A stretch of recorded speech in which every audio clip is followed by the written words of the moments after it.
For Hans Petersen, Wednesday, April 7th, 2010 began just like any other day.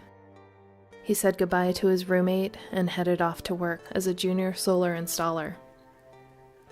He didn't know it at the time, but he wouldn't come home that day. The California FACE program investigates workplace deaths and develops recommendations to prevent future deaths.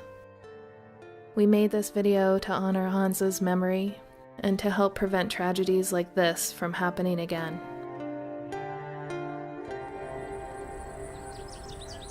When we arrived at the scene to investigate his death, the work crew was upset but willing to describe what had happened. The employer was a solar installation company, and we learned Hans had been working there for 6 months. This was the second day at the worksite, where the crew planned to install solar panels on the roofs of several 3-story buildings in an apartment complex. Hans, a coworker, and the crew lead were up on the roof checking the alignment of mounting rails in preparation for the installation of solar panels. A pre-job hazard analysis had identified the high, sloped roof as a fall hazard. The employer had a written safety procedure that described the fall protection plan and held an on-site safety meeting the first day. At the meeting, the project manager told the crew that the safety plan called for them to use a personal fall restraint system on this job.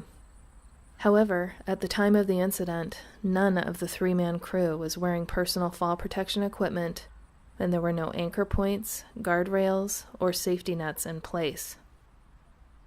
Hans was up on the roof checking the alignment of the mounting rails, walking backwards to possibly get a better look.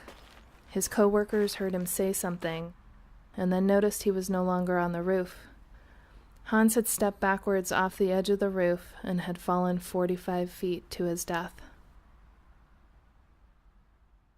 How could this have been prevented?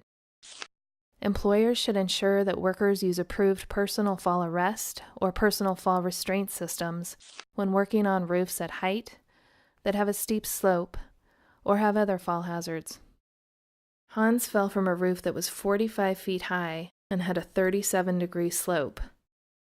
Use of a personal fall protection system, including temporary anchor points, guardrails, safety nets, scaffolding, or catch platforms, could have prevented his death.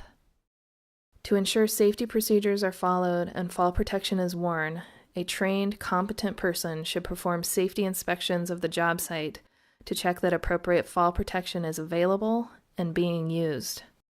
In addition, workers must be provided training in fall hazards and safe work practices, and the employer must keep records of the training and who was in attendance. The FACE program shares investigation findings and works together with employers and workers, so this won't happen again.